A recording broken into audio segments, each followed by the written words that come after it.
Hello friends, this is Sakshi and you are my YouTube channel Enjoy Learning with Sakshi Pandey। आज की video में हम कर रहे हैं क्लास 7 इंग्लिश का पोएम चिवी बाय माइकल रॉजन। पिछले वीडियो में हमने इसका एनसीईआरटी एक्सप्लेनेशन देखा था और आज की वीडियो में हम समरी एंड क्वेश्चन आंसर्स देखेंगे। So let's start with summary. The word chivi means urging someone continuously to do something। यानी चिवी वर्ड का मतलब क्या होता है वो सबसे पहले दिया गया है। तो चिवी वर्ड का मतलब ये होता है जब आप बार बार किसी से आर्गू करते हो कि वही चीज़ आप करो।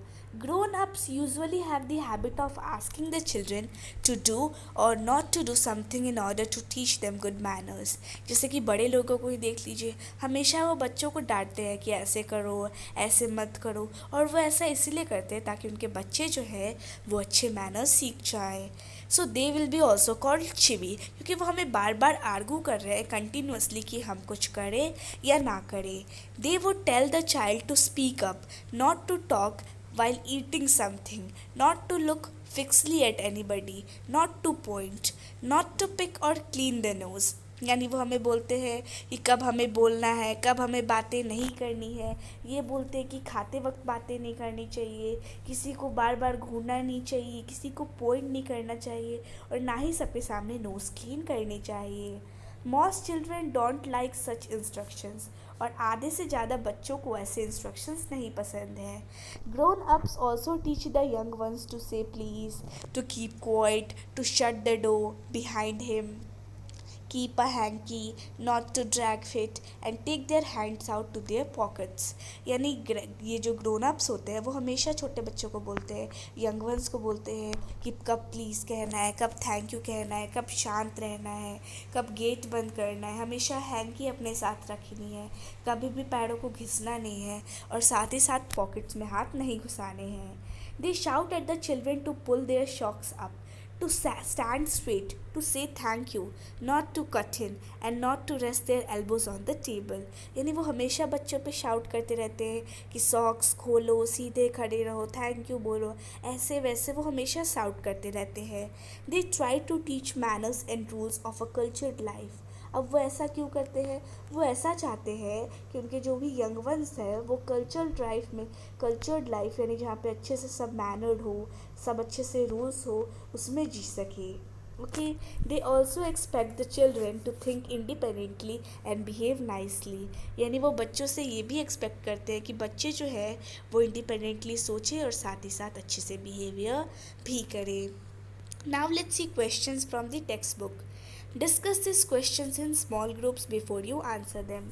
यानी इन सारे सवालों के जवाब आपको ग्रुप्स में डिस्कस करने हैं, फिर आंसर करना है। First question, when is a grown up likely to say this, don't talk with your mouth full.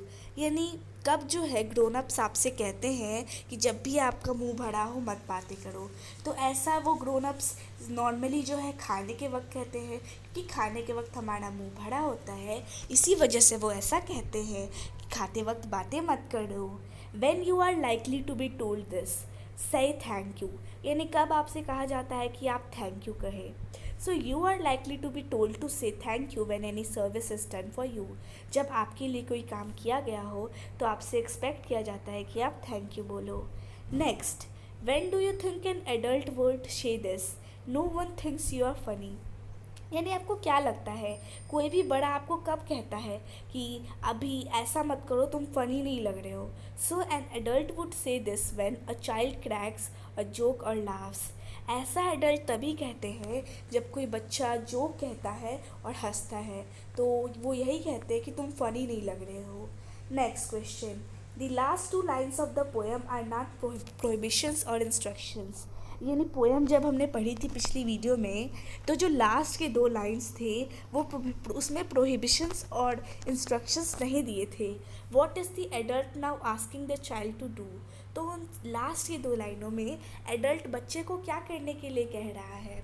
Do you think the poet is suggesting that this is unreasonable, why. क्या आपको नहीं लगता कि पोएट जो है वो ये सजेस्ट कर रहा है कि ये अनरीजनेबल है? अगर हाँ तो क्यों। So the adult is asking the child to learn manners and take decisions like grown ups. यानी जो लास्ट टू लाइन्स है उसमें एडल्ट जो है वो बच्चे को कह रहा है कि आप मैनर्स सीखो और साथ ही साथ बड़ों की तरह डिसीजंस लेना सीखो. No, the poet is not suggesting that child is behaving badly. तो जो पोएट है वो ये नहीं सजेस्ट कर रहा कि बच्चा जो है वो बैडली बिहेव कर रहा है. He only wants the child to think and act on his own. वो सिर्फ यही चाहता है कि बच्चा इस बारे में सोचे और अपने आप इस पे करे. Next question. Why do you think grown ups say the kind of things mentioned in the poem? Is it important that they teach children good manners and how to behave in public? यानी आपको क्यों लगता है, मतलब क्या लगता है आपको कि ग्रोन अप्स हमें ये सारी बातें क्यों कहते हैं? क्या यह ज़रूरी है कि जो ग्रोन अप्स है वो बच्चों को अच्छे मैनर्स सिखाए, ये सिखाए कि पब्लिक में उन्हें किस तरह से बिहेव करना चाहिए?